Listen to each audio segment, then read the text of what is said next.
Welcome everyone to the afternoon question and answer session with Khenpo Tenzin.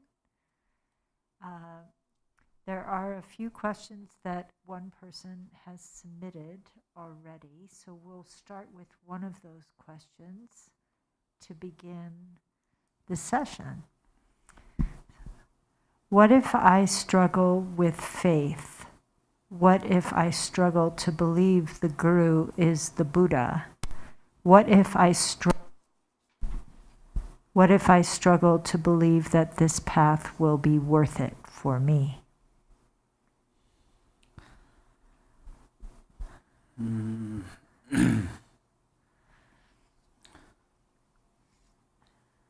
Actually, I think many people have same experience that when we say, "Oh, Guru is very important," and faith in Guru is quite difficult. It's more difficult than say generate bodhicitta, and then it's more difficult than say recite some mantra. I mean, when we say it, then it's quite difficult to give rise faith. But then thing is, everything is related karma cause and effect, and the karma cause and effect has two categories. Karma cause and effect of non-virtue and a karma cause and effect of virtue. So that's why one should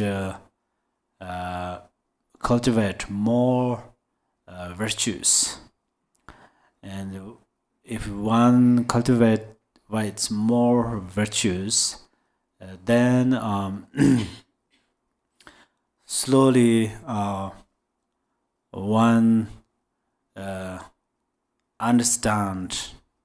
start to understand the natural state of mind or the essence of thoughts.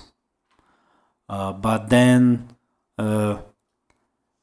one has kind of enthusiasm to realize the natural state of mind, but there is one more steps to realize the essence of thought or natural state of mind, and then one will not be able to understand by oneself, and then one starts to search a helper. And then I think step by step one meets Guru, and then listen the Guru's path instructions, and these path instructions benefit you, and then your faith develops gradually. That one path to improve your faith. And sometimes you cannot faith some Guru. I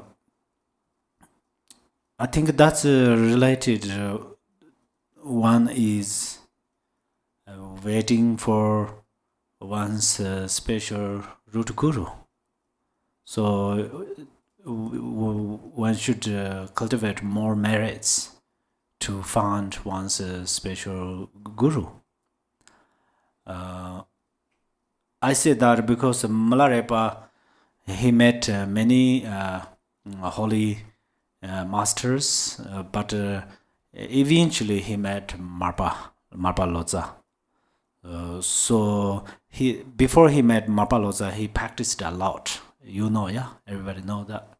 So then, if you practice continually and supplicate to find your root Guru, eventually then you will find, at that time then you can improve more faith. But right now you have faith in your guru, but still we emphasize or develop your faith, devotion, because sometimes there are some obstacles to reduce your some obscurations. They obscures to reduce your obscures your faith, and sometimes your faith reduces. Sometimes that's where we say more. Otherwise, you are faithing in your guru. But that's what I think. Actually, the one is what is my main answer is right now you accumulate merits, as it says in the Sutara.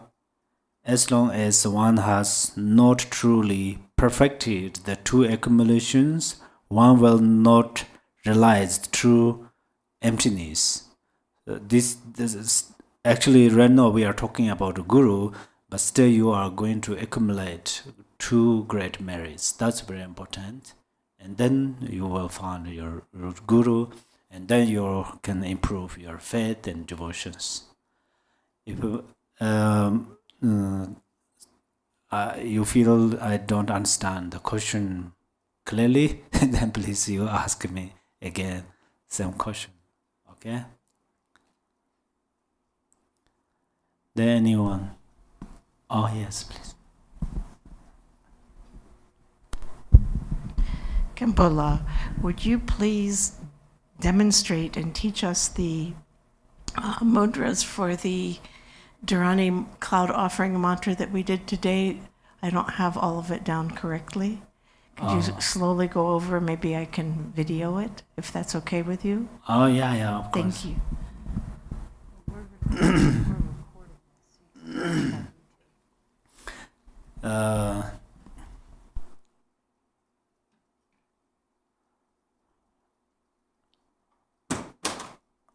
So the Mudara Rinpoche explained today. I think I have here. Can I have this text?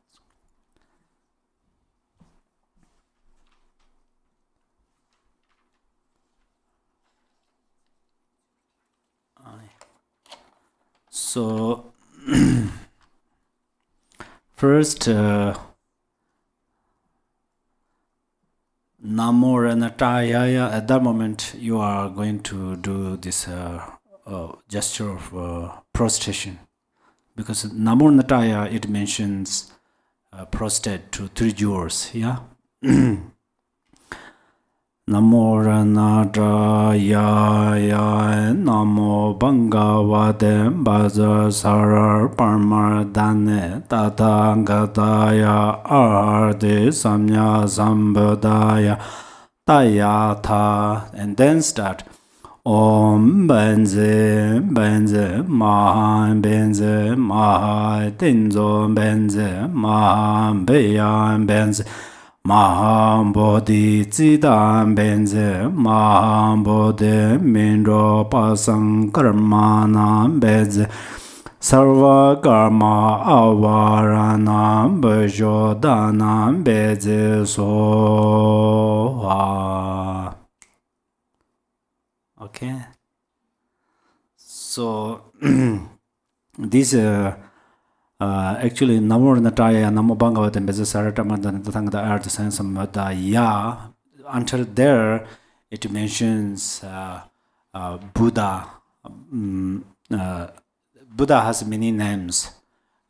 Sangye, Jomdin De, something, Bhagavan, Bhagavate, or Parmardane. That Samya Sambhudaya, they mentioned perfect. Perfectly accomplished all the realizations and purifies the imprint of all the obscurations and so forth. And Tayatha, that added by Nagarjuna. Before Nagarjuna seems mantra doesn't exist. Tayatha. Tayatha is kind of in Tibetan the tate, probably in English does. Right now, yeah. And then Benzi, it mentions many names of Dakinis. Many Dakinis. This morning Rinpoche briefly mentioned about the Golden Temple part. So there, Benzi. So that means usually we are we offering all of these the things to the Guru and Buddhas and Bodhisattvas. At that time, we just give or offering one object to their hands. That's of course a great thing, but there are special way to offer things. That means sometimes we radiate light from our heart chakra, and then these light, some lights are green, some lights are yellow, some lights are these 5 colors mixed something, and then they radiates these lights. From these lights also radiates another thousands dakas and dakinis, and then we offer through, and they hold these offering things, and then we offer to the Buddha and Guru and so forth. So that's where Benzi, these are the name of dakinis.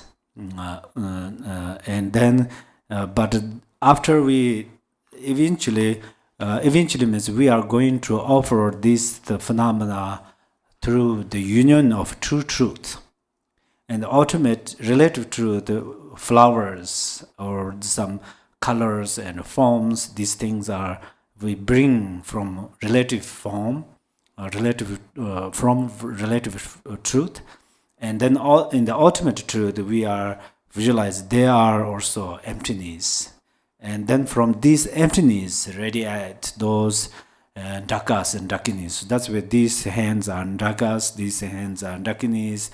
Doing this, and eventually this morning also Rinpoche mentioned hold that this moment is union methods and wisdoms union, and then we offer that. That means this is 2 hands, union of method and wisdoms. But in reality, what should we realize is Buddhas and Gurus are there and we are here, but offering them is through this offering we make realize that Buddha, Guru, and one's mind are non-duality, is same. So this is the main goal of this practice. Okay. Does anyone, another question here?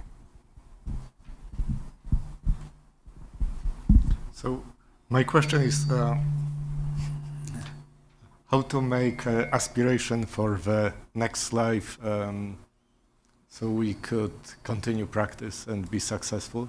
Because I heard from one of my teachers that a student had, the teacher was saying that student didn't make aspirations in the past life to do long retreats in this life, and it generates obstacles. So this person had some idea about making, I don't know, like longer retreats, but the teacher said that he didn't make aspiration in the past life too, and it generates problems. So how to kind of like make aspiration for the next life to practice and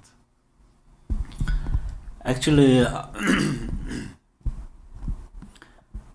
in the Parijapparimetta teaching, it is Buddha taught us in the Vulture Peak, Gujarati in India, Gujarata. So he said, all phenomena are related your aspiration.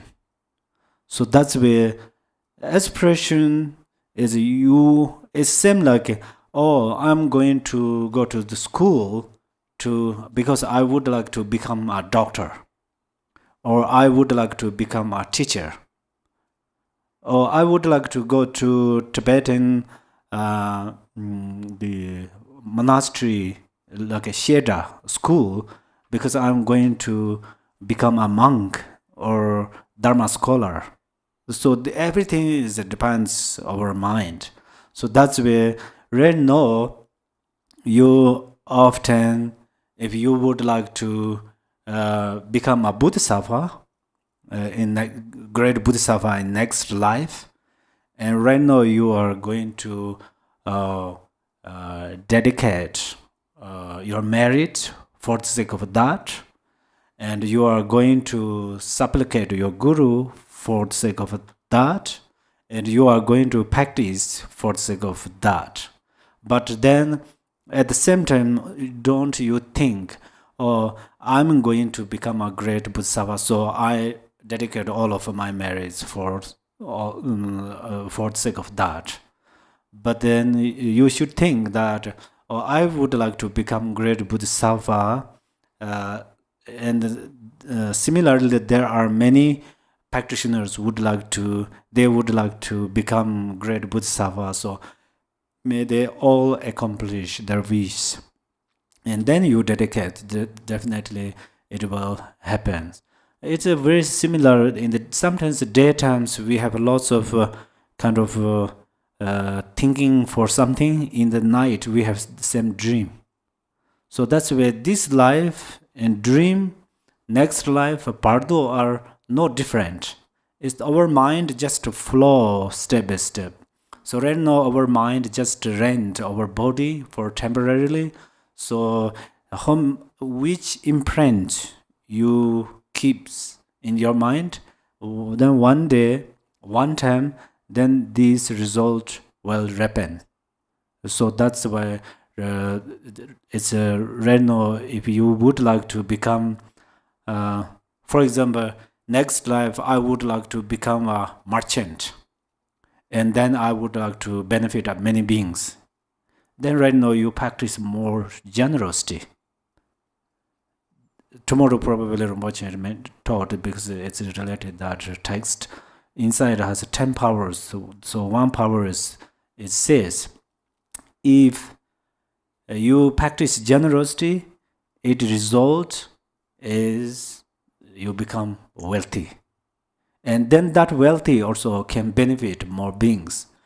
And if you practice more generosity and the result is poor, that is never happen. So this is a law of karma. So similarly, if you would like to become Buddha in next life, and then right now you are going to watch your own mind and meditate more and purifies obscurations, then next life that will happen. Okay? Thank you.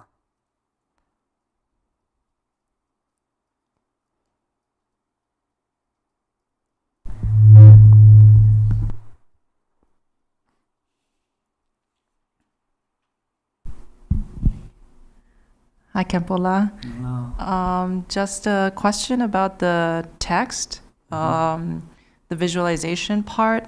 The first line, in an instant, I become the Yidam deity. Rinpoche explained a little bit about this morning, but can you explain a little bit more, like why are we doing that and how do we do that? Thank you. Okay.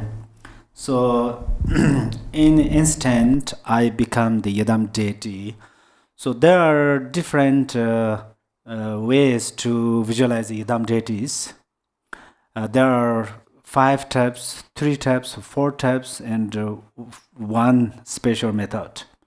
So your question is about the in instant. So that means the example is like a fish jumped from water.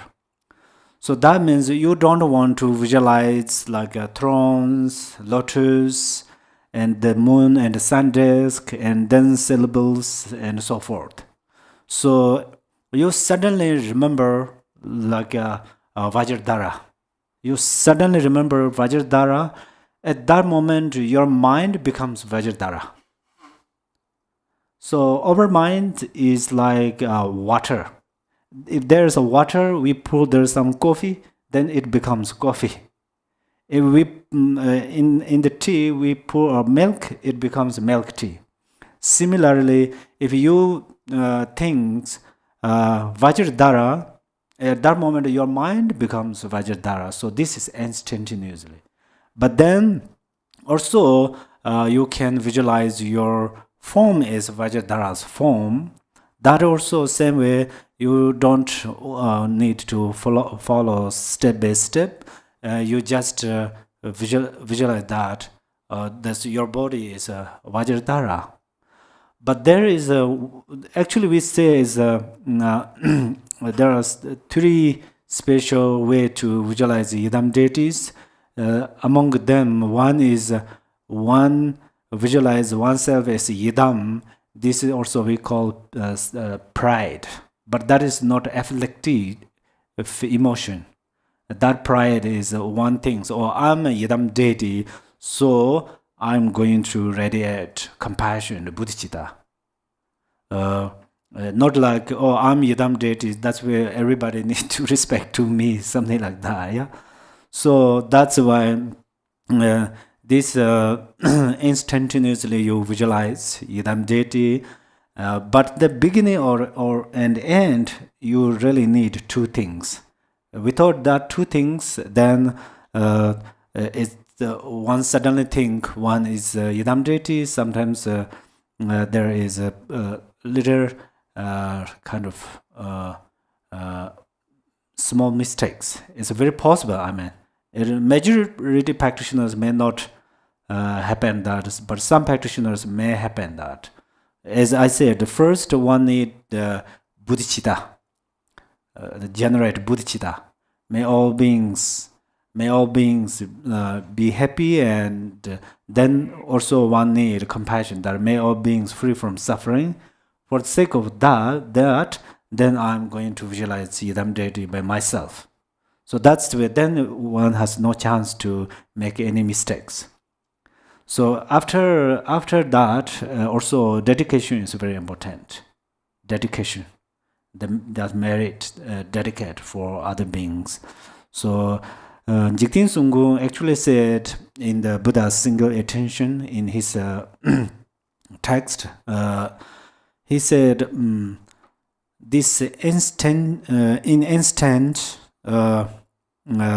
visualization is very helpful for the beginner practitioners, Yidam practitioners, and also this is very helpful for long-term meditators or practitioners.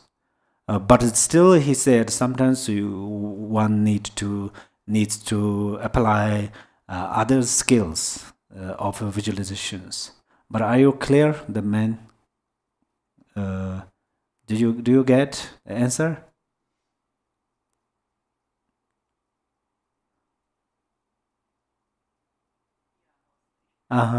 It's good. You are thinking that's important. Yeah, that's very important. So, for example, you think Vajradhara. At that moment, your mind becomes it. Your mind becomes that. Mm-hmm.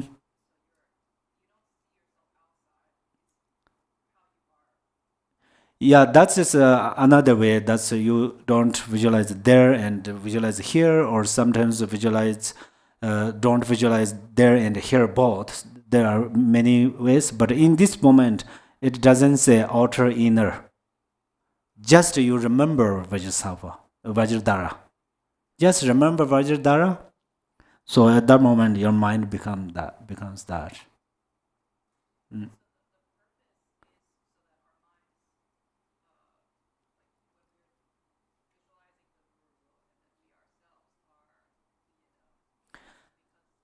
Oh, I see. Maybe you repeat that question. It's helpful. Yeah. So because you're supposed to visualize yourself as the Yidam, and then you visualize the guru in front, right?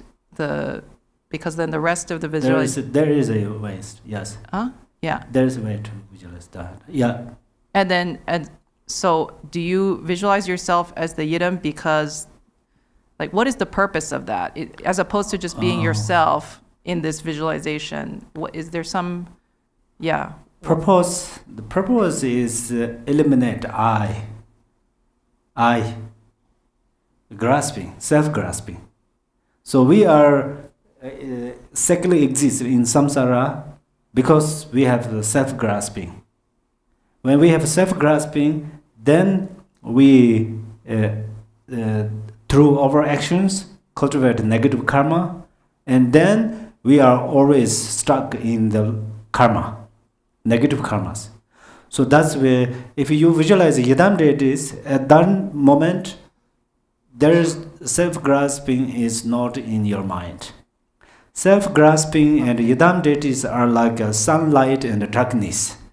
If there's sunlight, there is no darkness. So Yidam, when you visualize Yidam deities by yourself, or you remember Yidam deities, at that moment, you don't have a grasping. So that's where the main purpose is your mind turn back in the nirvana from samsara. So this is the main purpose. Okay, so then that is supposed to then help you connect with the guru that you visualize in front more? Is that why? Then you become very easy. Okay. Otherwise, if the true waters we pouring into water, very easy to become mixed. Okay. But then there is a fire in the water. Then we pull there each other. It's maybe sometimes make mistakes. Likewise, you from ordinary form, I am ordinary beings, and then I am Yidam deity. That is quite not skillful. But one visualize oneself as Yidam deity, and then visualize the Vajradhara. At that moment, they are very close, so you can do more. And sometimes we don't want to visualize oneself as a Yidam deity, but we visualize emptiness, that Om Sobhava Shuddha Savadam Sobhava Shuddha Ham. After whatever you do, then everything you can accomplish. So that's where we recite that too. Okay, and so it doesn't matter whether we visualize our form as us or outside, doesn't matter. There is actually, when you have this perception, oh, Yidam is there, at that moment, actually, you should be more humble. That means during the preliminary practice, we don't want to self-visualization. That means, oh, I have lots of I cultivate lots of negative karmas. I have lots of non-virtues. I have a huge responsibility to purify other beings' non-virtues. So please, you help me.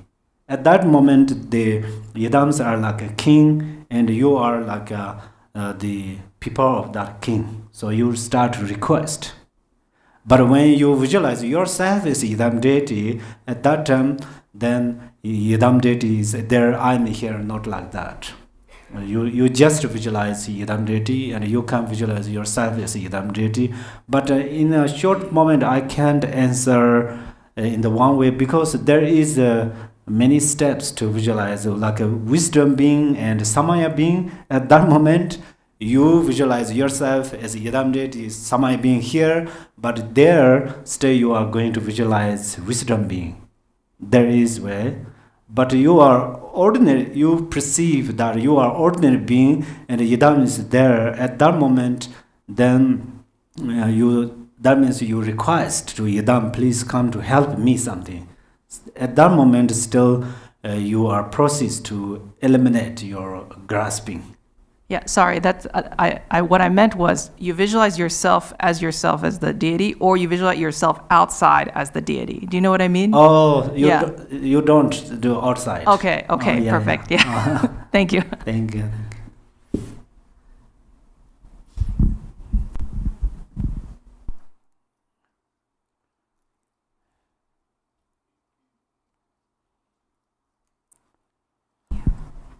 Hi, Khenpo. I have a clarification about something you said earlier. Accumulating merit in order to realize emptiness. Mm-hmm. And you speak about dedication of merit. Mm-hmm. But if someone is dedicating their merit for the benefit of all beings, knowing that by doing so, it is benefiting themselves and attaining emptiness. Mhm. You understand? Then that's not really aspirational towards cultivating emptiness. Oh, for oneself?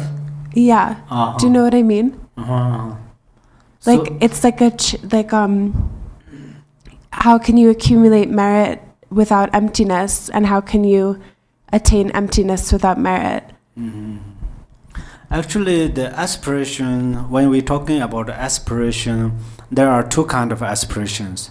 One already, first aspiration is, oh, I would like to become like a Yidam, I would like to become Bodhisattva. This is the first aspiration. But then you continually practice, and then you don't want to keep this aspiration by yourself, but you already have this aspiration.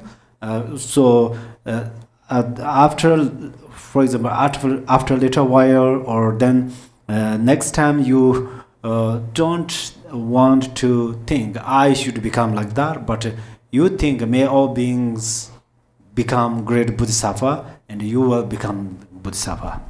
Yeah, but if you're just saying that so that you'll become a bodhisattva, like you don't truly have that like pure intention, then doesn't it go against the purpose? Oh, no. Oh, Yes, that is the very special way of the, the emptiness, relation between emptiness and interdependence. Emptiness and interdependence. For example, with all the great practitioners, they always think, may all mother sentient beings attain Buddhahood.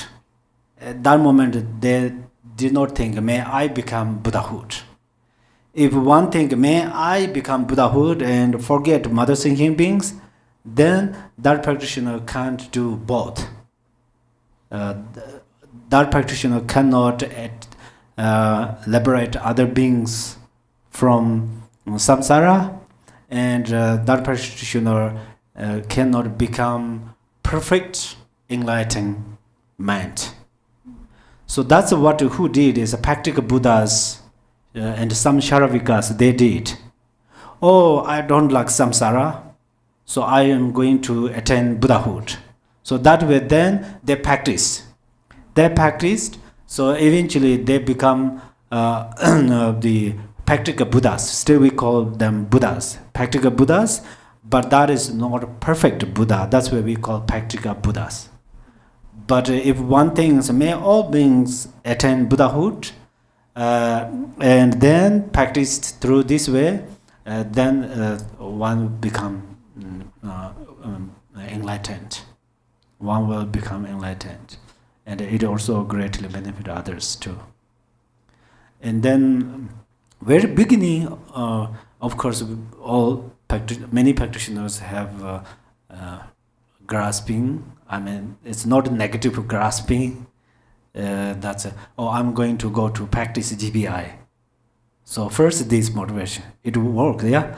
And come here and then listen from, for example, Rinpoche's teaching, and immeasurable bodhicitta is important. Then one practice, may all mother thinking beings free from suffering, may all mother beings attain Buddhahood.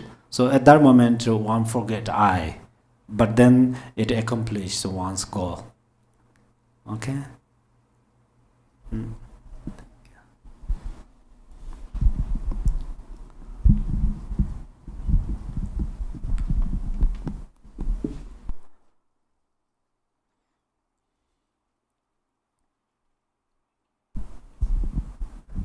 Thank you, Khenpo. Thank you. I was thinking about dedication, how important it is. We're told over and over, and on one level, dedication means I think, I dedicate my merit for all sentient beings. But I was thinking about the dedication prayer that Rinpoche chanted this morning, Changchug, Samchog, Rinpoche, right? Bodhicitta, may bodhicitta, the precious and supreme mind, arise in whom it has not yet arisen. Where it has arisen, may it not decline, but ever increase higher and higher. I was thinking the word dedicate isn't there. It's like the beginning is bodhicitta, the middle is bodhicitta, the end is bodhicitta. As long as we stay in bodhicitta, we have already dedicated. That's what I think about with this particular dedication prayer. Does that make any sense? Oh, yeah.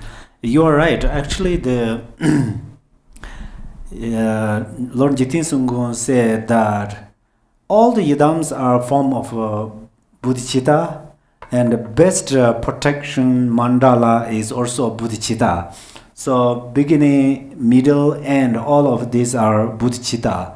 So, but when we dedicate, for example, the excellent dedication is actually rest on the natural state of mind.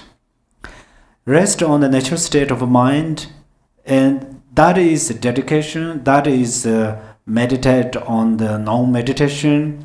That is the supreme dedication and accumulate merits. Everything is that. But for example, I rest on natural state of mind for a little while, and then I acknowledge that, almost acknowledge that, I acknowledge that it is ready to come another thoughts. I mean, another thoughts start to interrupt my meditation. Then there is a way to maintain continually. That's one way. But another way is then just open the dedication prayer and do it. So that's why we are always practice through true truth. So the after rest on the non-duality, then we recite these prayers. This is also we dedicate through relative truth. Otherwise, everything is the non-duality. Yes. Thanks, Khenpo. Yeah, I was thinking that this particular prayer is non-conceptual yes. dedication, but you're saying it's good also to practice conceptual dedication, to think the concept of dedication, especially if we lose the natural state of mind. Yes. Yeah, I thank you. So the non-conception, as you said that, and we are clear. And the conceptual means still we are going on the right way. I mean, for example, the Buddhas, how do they meditate? Buddha has two Equipoise meditation. At that moment, he rests on the samadhi. The king of samadhi is not, everything is kind of silence, everything is emptiness, non-duality. At that moment, it doesn't mention about karma, cause and effect. And I follow this. At that moment, I also do rest on the non-duality. At that moment, my mind, body, speech never mention karma, cause and effect. But then when I come back from this meditation, then I think, oh, there's flower. Oh, he is good, she is good. Oh, this is right, this is wrong. At that moment, I am outside of this red karma, law of red karma. But Buddhas, they rest on the king of samadhi and come back, and then they perceive the law of karma interdependence. So that's why this is a karma cause, that is karma result. That's why they are never breaking law of karma. So the difference is that, so when we rest on non-duality, after we recite this dedication prayer through perception, still our mind is good, mind is in the virtues. But it's of course not excellent, but it's still good one. So that's why we do it. Okay, thank you. Thank you.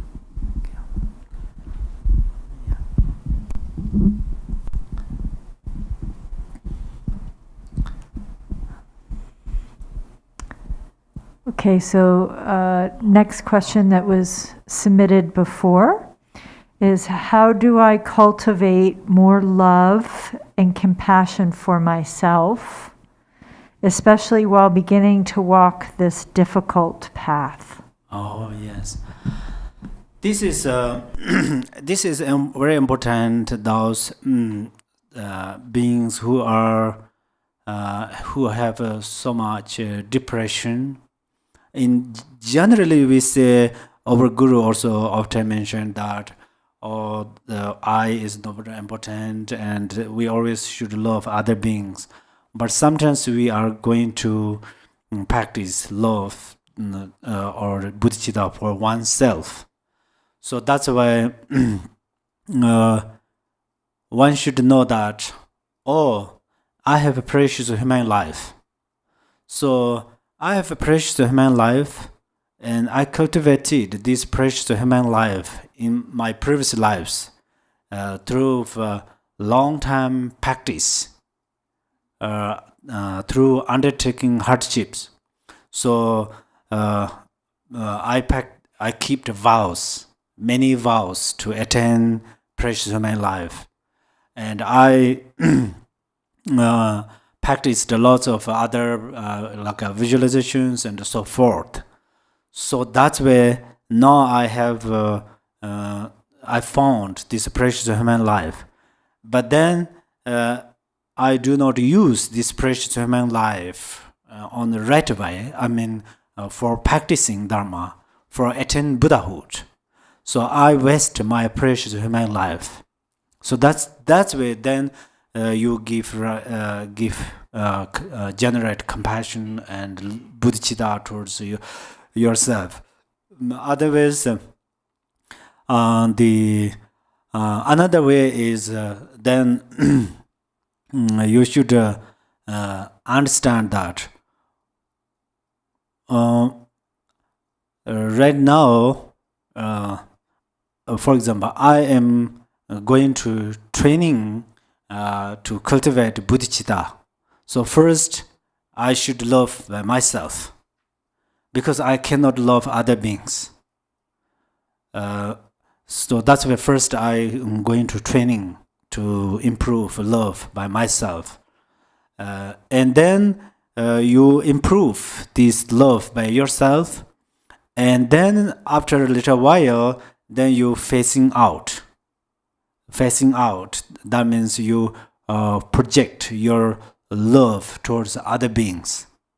So, and then when you project your love towards other beings, still if you don't have a strong feeling to love other beings, and then you visualize your mom. So that's Zapaptur Rinpoche, he said that if you see a person killed an animal like a yak, and at that moment the head, you visualize the head of that yak is your mom's face, and then you visualize somebody kills your mom, and then you have no how to say, you automatically generate your compassion towards that animal like a yak. So that's why I think first you should love by yourself, and you should think, oh, I'm going to improve my bodhicitta so that's why first I should practice with myself. That is also the second method. And then there is also another way is you should love by yourself, because if you waste your life, your guru, what is your guru's wish? What is all the Buddha's wish to you? All the Buddha's and Guru's wish is you become enlightened, but you are wasting your life. So that's where you should think, I am not okay to waste my life, so I should be I should love by myself. I'm going to improve my love because of Buddhas and Gurus. I'm going to, I don't want to waste their wishes and so forth. And another thing is you should remember your family and friends. If you waste your life and if you don't like by yourself, and you always keep that, oh, I'm going to be suicide. And of course, you have some problems, you have some challenges, but you did not see the suffering of next life. Right now, you have some suffering, but of course, you have lots of suffering, but still you can ask someone how I can remove. Can you help me or something like that? At least you can share, or I have this. So that is when you sometimes you share your problems, it removes lots of your problems. It reduces your problems. That I noticed. That's where when I interview with the Dharma brothers and sisters, I tried to listen when they shared more than talk sometimes. So because I saw that when they share their problems, it's similar. They share their problems. That means they reduce their problems. So that's why if you decided to suicide and punish by yourself,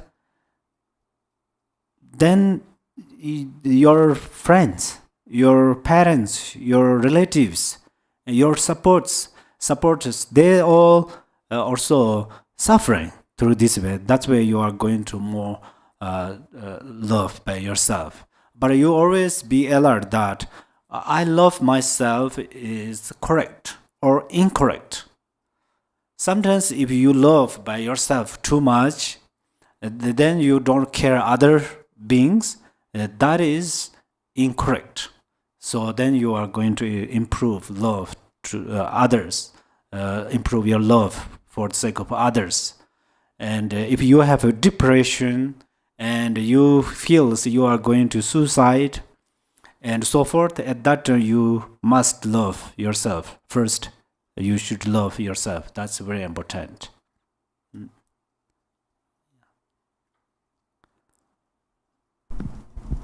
Okay. Any other questions in the room? Maybe that. I have one more Yes, please. question here.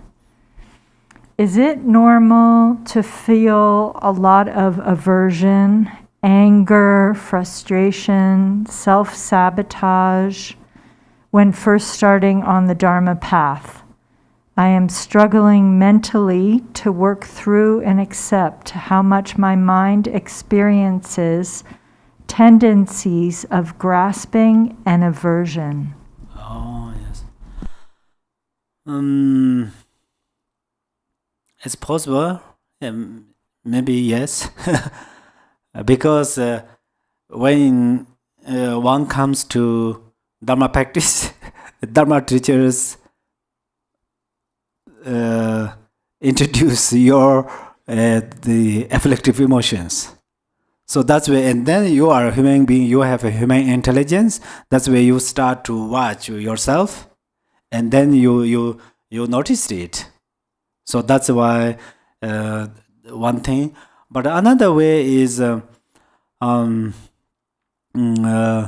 you are in the city, for example, you are just your mind wanders with temporary pleasant and so forth. At that moment, you have the kind of these emotions, but you cannot feel it. You cannot feel it. But when you come to the Dharma path, and then you can feel it. That's where it may not become you have lots of anger because of you are on the Dhamma path. It not that reason, but you feel you have emotion, kind of those emotions, and actually that means you understand your emotions. Otherwise, it does not mean that your emotions increase because you are on the Dhamma path. But you can feel it more than before when you are on the Dharma path. For example, in Kanji's Mahamudra, it says, when you meditate, first your experience is like a waterfalls. So then you have lots of thoughts, drowsiness, agitation, and other thoughts, afflicted aversion, and so forth. And then that's very true. Very true. First, you just start to keep 7 postures, and then you start to hurt your back or knees and so forth. When you are walking and talking, at that time you have nothing experience like that. So anyhow, on the Dharma path, you have all of these emotions or problems. You should understand it purifies your obscurations. And the example is if you are going to hospital to operate, and then it is very scared and it is very painful, but after operated or after surgery, and then you will recover from disease. So that's where during Dharma practice, in previous lives, you have lots of karmas. They are hitting into your body channels, karmic winds, and then you start to practice, and then it start to clean or purify these things. So that's where you feel it. So no worries. Okay.